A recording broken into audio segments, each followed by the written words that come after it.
Food. Now there's something that everyone can agree on to be a basic human right. Yet, looking at the current situation, we have not done very well in providing it.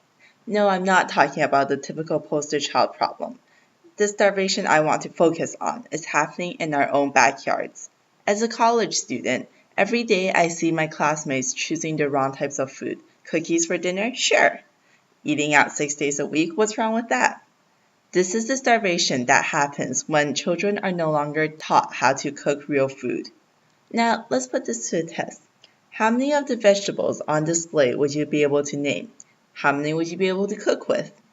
Now, most of you can probably recognize the common green lettuce, but what about its close cousin, another salad green, the arugula? Portobellos are good for stuffing, but what about king oyster mushrooms? Finally, how would you cook fiddleheads? What are fiddleheads? Show these pictures to any college student, and you'll be lucky to get them to recognize lettuce when it's not on top of a hamburger patty. As a result, these teenagers, often leaving home for the first time, turn to the notorious college fare of pizza and chips. No wonder more than half the adults in the United States are overweight or obese, an epidemic that is estimated to cost Americans collectively $147 billion every year. This is why we must place a greater emphasis on food education. Mandatory cooking classes must be introduced at the elementary level. It would simply be another class like English or math, but its implications on the child's life promises to be far greater than any academic subject. Imagine if instead of reaching for the microwave when their parents are too busy to cook, children as young as 10 could make a healthy, well-balanced meal from fresh vegetables.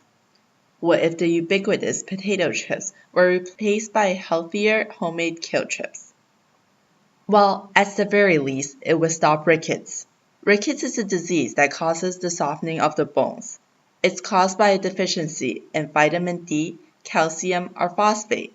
Therefore, in the developed world, it's long been relegated as a disease of the past, a disease of wartime, of rations, and of shortages. However, recently, it's resurfaced in a health clinic in Oakland, California.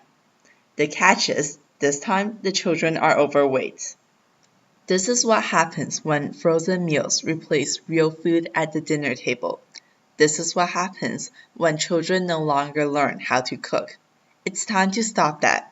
It's time to relearn the joys of biting into a sweet, juicy tomato right from the vine, or the wonderful smell of bread baking in the oven.